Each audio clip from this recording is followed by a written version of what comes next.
পুৰা খান নামত মানে জান প্ৰাণ দি দিয়া পাৰে জান গাড়ীখন ওলাই চাগে যাওক হ'ব দে নালকে দে যাম বেছি হ'ব দে আমাৰো খাং লাগছি হ'ব দে আছো বন্ধ আছে নেকি অক্সিজেন খাৰ কাৰণে আহিব একদম পুৰা ভকচক লাগিব এই কচু ইয়াক ৯,০০০ সি তেতিয়াৰ পৰা একো খোৱা নাই পেটত গাঁঠি দিছি তাৰ কাৰণে আৰু ১,০০০ কমাই দিলোঁ ১৯,০০০ টকাত মই কেমেৰাটো দি দিম তো হেল্ল' গাইজ তো মই যদি আৰু আপোনালোকক সকলোকে এটা অন্যতম ভিডিঅ'লৈ স্বাগতম জনাইছোঁ আৰু এইকেইদিন মানে ঘৰতে আছিলোঁ চ' আজি ভাবিলোঁ অকণমান ওলাই যাওঁ আৰু আজি মানে খোৱাৰ কাৰণে ওলাই যাম যিহেতুকে গাইজ ঘৰততো খায়ে থাকোঁ চ' আজি ভাবিলোঁ অকণমান বাহিৰত গৈ খাই আহোঁ আৰু আজি এটা বেলেগ ঠাইত যাম আগতেও গৈছিলোঁ আৰু সেইটো ঠাইত কিন্তু আজি আকৌ যাম আৰু বলক আজি ভিডিঅ'টো ইয়াৰ পৰা আৰম্ভ কৰোঁ তো গাইজ যোৱাৰ আগতে আপোনালোকে এটা বস্তু দেখাওঁ মানে এটা কেমেৰা চেল কৰোঁ বুলি ভাবিছোঁ আৰু একদম কম দামত দিম চ' আপোনালোকে ভিডিঅ'টো চাই থাকক আৰু এইফালে আছে নিকন 750 এইটো হৈছে ফুল ফ্ৰেম কেমেৰা আৰু এইটো চেল নকৰোঁ বাৰু এইটো আমি মোৰ লগৰ এজনৰ পাৰ্টনাৰশ্বিপত লোৱা আছিলে এইটো কেমেৰা আৰু তাৰপিছত আছে এইটো এটা দীপজ্যোতি বৰা চ' এইটো তাৰ কেমেৰা হয় বাৰু কিন্তু আমাৰ টীমতে মানে খটুৱা হৈ থাকে আৰু এইটোৱে আগতে বহুত ভিডিঅ' কৰিছিলোঁ কিন্তু এতিয়া আমি ইউটিউবৰ ভিডিঅ' এইটোৱে নকৰোঁ এতিয়া আমি ছনীৰে কৰোঁ আৰু এইফালে আছে এইটো হৈছে মোৰ প্ৰথম কেমেৰা নিকন D35 এইটো মোৰ প্ৰথম কেমেৰা আৰু কেমেৰাটো চেল কৰিব মানে একদম মন নাই এইটো কেমেৰাই চেল কৰিম বুলি ভাবিছোঁ আৰু লাষ্ট ৩-৪ বছৰত বিশ্বাস কৰক মই বিদ্যা কৈছোঁ এইটোৰে মানে ফটোৱে মাৰা নাই আৰু মই এটা সঁচা কথা কওঁ চাৰিফালে দেখাই দিয়াচোন এইটো কেমেৰা হওক বা এইটো কেমেৰা হওক লাইট কি প্ৰব্লেম আছে মই কওঁ কি প্ৰব্লেম আছে এইটোৰে চাব পাৰে মানে ফিটাডালে নাই দেখিছেনে আৰু এইটোৰে যদি কওঁ ন এইটোৰে কিবা অলপমান এইফালে চাব পাৰে অকণমান হেৰি হৈছে কিন্তু এইটো কেমেৰাৰ কৈছোঁ ন মই বিদ্যা কৈছোঁ এতিয়ালৈ একো এটা প্ৰব্লেম পোৱা নাই এইটো কেমেৰা একো এটা প্ৰব্লেম পোৱা নাই চ' এতিয়া মেইন কথা চ' আপোনালোকে যদি নিকন D35 বুলি চাৰ্চ কৰিব পাৰে আৰু এইটো যদি আপুনি এজন ফটোগ্ৰাফাৰ হয় তেতিয়াহ'লে এইটো কেমেৰা ইউজ কৰিব নালাগে কাৰণ এইটো নতুনৰ কাৰণে বিগিনাৰ্ছ যিসকলে কেমেৰা শিকিব বিচাৰে বা তেতিয়া মই প্ৰথমতে এইটোৱে শিকিছিলোঁ এইটোৰে বহুত ধুনীয়া ফটো আহে আৰু ইফালে মোৰ জুম লেন্সো আছে ইফালে দেখাই দিয়া জুম লেন্সো আছে বাৰু কিন্তু জুম লেন্সখন বাৰু নিদিওঁ ইফালে কিট লেন্সখনৰ লগত মানে মই কেমেৰাটো চেল কৰিম বুলি ভাবিছোঁ আৰু জুম লেন্সখনৰ লগত দিলে অকণমান প্ৰাইচটো বেছি হ'ব আৰু কিমানত দিম মই সেইটো কৈ দিওঁ আপোনালোকক কেমেৰাটো এতিয়া যদি আপোনালোকে অনলাইন প্ৰাইচ চাই মই দেখাই দিওঁ ৰ'বা মোবাইলত মই দেখাই দিওঁ ডাইৰেক্ট আৰু কেমেৰাটোত যদি আপোনালোকে অনলাইন প্ৰাইচ চাই এতিয়া ৩৬-৪০ মানৰ ভিতৰত পাই যাব ৩৬-৪০ মানৰ ভিতৰত পাই যাব আৰু জুম লেন্স কিট লেন্স গোটেইখিনি কিন্তু মই আপোনালোকে ভাবিছোঁ মই কিট লেন্সখনো এতিয়া দিম মানে কেমেৰাটো আৰু কিট লেন্সখনত যদি আপোনালোকে বিচাৰে মই ২০,০০০ টকাত মানে দি দিম আৰু যদি আপোনালোকক লাগে মই ইনষ্টাগ্ৰামত ইয়াতে দি দিম আৰু ২০,০০০ টকা এইকাৰণে ক'লোঁ আৰু গাইজ এটা সৰু প্ৰব্লেম আছে মানে কি প্ৰব্লেম মানে নহয় এইটো মানে চাৰ্জাৰডাল বেয়া হৈছে এতিয়াও কেমেৰা অনে আছে একদম চলি যায় যদি কিবা বেয়া হয় মোৰ তাত লৈ আহিব কথা নাই যদি আপোনালোকে বিচাৰে কিনিব পাৰে আৰু চাৰ্জাৰডাল মানে অকণমান বেয়া হৈছে চ' চাৰ্জাৰডাল আপোনালোকে কিনিব লাগিব ত' তাৰ কাৰণে আৰু ১,০০০ কমাই দিলোঁ ১৯,০০০ টকাত মই কেমেৰাটো দি দিম এইটোৱে আৰু যদি জুম লেন্সখন লাগে জুম লেন্সখন হ'লে ২৫,০০০-২৬,০০০ মান টকা লাগব মোক মানে জুম লেন্সখন লগত এইখন চ' সেই জুম লেন্সখন দিব মন নাই কাৰণ তাতে ইউজে হৈ থাকে চ' সেইকাৰণে চ' যদি আপোনালোকে বিচাৰে দেন ১৯,০০০ টকাত কেমেৰাটো মই চেল কৰিম লৈছিলোঁ DSLR কেমেৰা ধুনীয়া কেমেৰা হয় একদম ভাল অ'কে আছে আৰু আপোনালোকে যদি বিচাৰে চ' মোক কণ্টেক্ট কৰিব পাৰে আৰু কেমেৰাটো চেল কৰাৰ মানে এটাই ৰিজন মানে মই এখন লেন্স লগা হৈ আছে মোক চ' এখন লেন্স কিনিম বুলি ভাবিছোঁ মানে এইটো চেল কৰি মানে যিহেতুকে এনেই থাকে কেমেৰাটো চ' সেইকাৰণে ভাবিছোঁ চেল কৰি দিম আৰু তো গাইজ এতিয়া আহিলোঁ ওলাই আৰু এয়া মোৰ লগত ভাইটিকো লৈ আহিলোঁ আৰু আজি আমি গৈ আছোঁ মানে ৰাণীৰ লোকেল ধাবা আৰু ৰাণীৰ লোকেল ধাবা কথাটো ক'বই নালাগে কিমান বেছি ফেমাছ হয় আৰু ট্ৰেডিশ্যনেল ফুড তাতে পোৱা যায় সকলো পোৱা যায় আৰু আমাৰ লগত আৰু এটা পাণ্ডৱ যাব ৰ'ব এতিয়া গৈ আছোঁ বাটৰ হাত পাম আৰু আজি মানে দুপৰীয়া ভাত চাত খাই নাই ভাবছোঁ তাতে খাম এতিয়া ভোক লাগি আহিছে এতিয়া পাও নাই ৩টা মানে বাজিল আৰু ন এতিয়া গৈ আছোঁ বলক আৰু ইফালে আহি পালোঁ আৰু এই আমাৰ বাপা যাব এতিয়া কেনাই খান নামত মানে জান প্ৰাণ দি দিব পাৰে জান প্ৰাণ খান দি দিব পাৰি আৰু দুখন গাড়ী আহে এখন গাড়ী আৰু সেই এখন গাড়ী থকাৰ পিছত আৰু এইখনে থকাৰ পিছতো মোৰখন যদি নিব লগা হয় এতকৈ দুখৰ কথা কি হ'ব আৰু কচোন ৰাইজক জনাই দি হা অঁ ভাবছিলোঁ নহয় আশা কৰি আহিছিলোঁ আমি মাৰুতিত যাম বৰষুণ আহিব তেতিয়া বৰষুণত ভিজিম লৈ যাম দো এখন ৰেইনকোট এটাহে পিন্ধবি বাকীকেইটা কি পিন্ধিম থ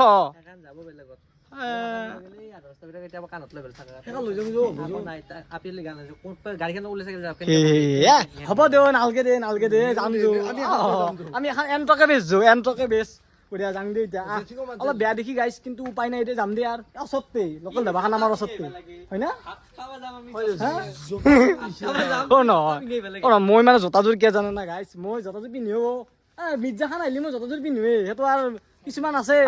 পিন্ধোৱে দে মই জোতাযোৰ আৰু মোৰ চেণ্ডেল নাই খাব নাযাওঁ মই জাষ্ট হোটেলত ভাত খাব যাম হোটেল ঐ হচি দৌ গজব বেজতি यार তো গাইজ এতিয়া গৈ আছো আৰু এতিয়া আমি ভিতৰে গৈ আছো পুলিচৰ কাৰণে একো কথা নাই নাই কি দোষ মানুহ তিনিটা হেলমেট এটা ঠাণ্ডা মানুহ সেইটো এটা আমি সেইতো আমি বেছি মানে মেইন ৰাস্তা দি যোৱা নাই পুলিচক দেখাকে পুলিচ দেখা পালে আমি নামি দিম কথা নাই এতিয়া বহুতে কমেণ্ট দিব দীপ্ত ইউটিউবাৰ হৈ তিনিটা মানুহ আহিছা উপায় নাই দেখা আছে আমাৰ ওচৰতে আৰু ওচৰতে একদম আমি একদম ভিতৰে সেইটোৱে আৰু এতিয়া আমি ভিতৰে আহিছোঁ ইফালে চাব পাৰে গাড়ী চাড়ী নাই চব আমি আৰু মানে ইফালেদি অলপ ৰিক্সি হয় ইমান ডাঙৰকৈ নকওঁ ইফালে আৰু পুলিচে ধৰা এতিয়া 3:30 বাজিল পেটৰ ভস মৰি কিবা হ'ল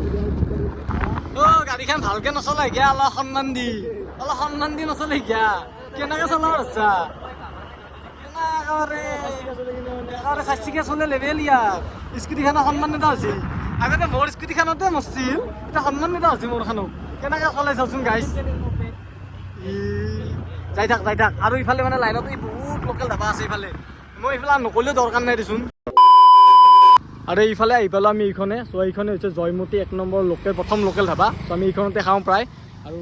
বহুত বেছি টেষ্টি হয় ইয়াতে চ' আপোনালোকে আহিব পাৰে চ' এতিয়া যাওঁ ইয়াতে গাড়ীখন পাৰ্কিং কৰি আছে চ' এতিয়া যাওঁ বলক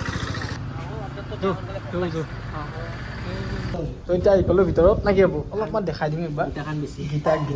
গীতা পাঠ খান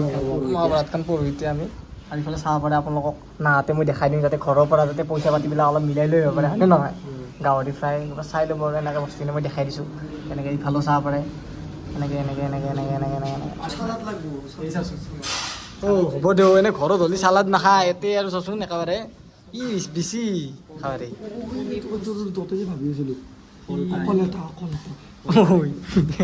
মই এটা কথা মনত পৰিছে ইয়াতে মানে কি কৈ আছে না ই কৈ আছে এনেহেন হ'ব না এই যে ধামালখনত যে এটা ডাইলগ আছে দীপিকা কা চাবোন দীপিকাকো ঘৰ মেলে যায়গা এই যে ধামালখন এটা ডাইলগ মাৰে এৰোপ্লেন খান তো গাইছ এতিয়া আমাৰ বস্তুখিনি আহি গ'ল অলপ দেখাই দিব আমাৰ কি আহিছে ইফালে আমাৰ গাহৰি কাৰী আৰু ইফালে আছে আমাৰ গাহৰি ফ্ৰাই আৰু ইফালে আমাৰ কেকৰা ফ্ৰাই ইফালে আমাৰ চিকেন ফ্ৰাই আৰু ইফালে আমাৰ শামুক প্ৰথমতে মই শামুক মোক দেখাই দিয়া কেমেৰামেন প্ৰথমতে মই শামুকটো টেষ্ট কৰি দিম শামুকটো খাই লওঁ এনেকৈ ল'বা বেছি মজা আৰু দেখাওঁ আৰু কি গাহৰি পিছ দেখাই দিম খাই দেখাই দিব লাগিব ৰাইজক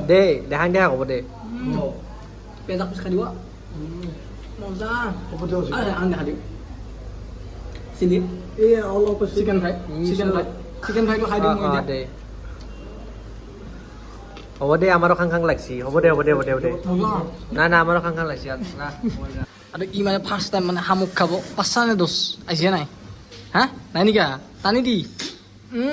মস্তি কেনে লাগছি হা বঢ়িয়া ফাৰ্ষ্ট টাইম কেনাই বঢ়িয়া খাই দেখাই দিয়া কিবা এটা দেখাই দিয়া ৰাইজক খাই হা শামুক খাওঁ শামুকৰ কিং নেকি দে ও মাই গড দে বঢ়িয়া খাই লওঁ দি মানে ইমানবিলাক বস্তু আগত আহি মানে ৰ'ব পৰা নাই মানে খাই দিম কিয় আছোৱা বন্ধ আছে নেকি হা থুচি দিছে আৰু কিছু খাবাকে মানে হা পেটটো কিবা চাফ তাফেদি ধুই আহে নেকি আংটি হা খাৰেদি ভাজি যা বঢ়িয়া দে তো এতিয়া খালোঁ দে গাইছ কিছু অলপমান ইফালে অলপমান ইচ্ছু দে আৰু অলপ ইচ্ছু দে এইখিনি দুই এটা ইচ্ছু অলপমান একাটো খাই দিম দে আৰু দুটামান খাইছা না তই বঢ়িয়া নেমু দি আৰু থুচি দি এই নাই দেই এতিয়া হাত খান থৈ হৈছোঁ ন গাইছ এতিয়া খা লোৱা হৈ গ'ল চলিহঁতে কিছু দাব আছে দেই কেনে খাইছা বাবু খাইছা না কিছু অত্যাচাৰ তই কেনাই হা চলাব নোৱাৰা হ'ল এতিয়া আছোচোন সেই প্ৰমাণ আৰু হা উপায় নাই দে গাইছ মিলামিলিকে যাব লাগিব কিছু সাঁচো দে আৰু ভাল লাগে কিন্তু ইয়াতে আহি কিনে আৰু আপোনালোকো খাৰ কাৰণে আহিব একদম পূৰা ভক চক লাগিব বঢ়িয়া এতিয়া আহিলে মানে সেইটো ভাল পাপুই মানে মই যেতিয়াই কৈছোঁ ইয়াক 9,000 সি তেতিয়াই পৰা একো খোৱা নাই পেটত গাঁঠি দিছি নাই কি হা খাৰেদি ধুই আহিছি বোলে পেটটো কি কৰা যায় হা এইবাৰ মানে মই আহিলি 2 দিনমান আগতে খাই নাও ৰ যি হয় এবাৰ আপোনালোকে আহিলে খাই নাহিব এতিয়া বিৰাট থুচি দিয়া পাৰিব যো চলি তাক চ' গাইছ খাই লৈ মানে অলপ আমি এঠাইত ৰখিলোঁ আৰু কিনে নে কি দোষ অলপমান মানে ভাতটো কি মানে হেৰি কৰিব লৈছা নেকি হজম হ'ব দিব লৈছা হা বিশ্ৰাম গছৰ তলত বিশ্ৰাম বহাই দিয়া আৰু পৰিৱেশটো বহুত ধুনীয়া নাজাৰা নাজাৰাটো ভাল এতিয়া এনেই ৰখিছিলোঁ গাইছ এনেই অলপমান এনে ৰখা নাই গাইছ মানে ৰিলছ বনাব আছে এটা হা পাপু এটা ৰিলছ বনাব ইনষ্টাগ্ৰামত চাবি ভাই ইয়াত বহুত দিনৰ মূৰত হা মূৰত আজি এটা বানাম বানাবি নেকি কিয় বানাবি কাৰণটো কাৰণটো বৰিন বানাম আজি কেনে বানাম তো গাইছ তাতে অলপ সময় ৰখি পেলাই আহিলোঁ আৰু এতিয়া ঘৰ পামেই আৰু এতিয়া ডাইৰেক্ট ঘৰে যাওঁ না ইয়াতে অলপ সময় থাকোঁৱে চাই লওঁ কি কৰোঁ কি কৰিবি তই অলপ থাকিব পাৰি নেকি অলপ সময় ঠিক নাই থাকিব পাৰোঁ থাকে ধুচি অলপ এতিয়া যাৱাৰ টোপনি মাৰা নাই না টোপনিটো অচি যাব আজি নালগে টোপনি মাৰবা তাত অলপ সময় ৰখি এতিয়া গৈ আছোঁ ঘৰ আৰু আজি ভ্লগটো কেনেকুৱা পালে আপোনালোকে কমেণ্ট ছেকশ্যনত জনাই দিব নেক্সট ভ্লগত লগ পাম বাই বাই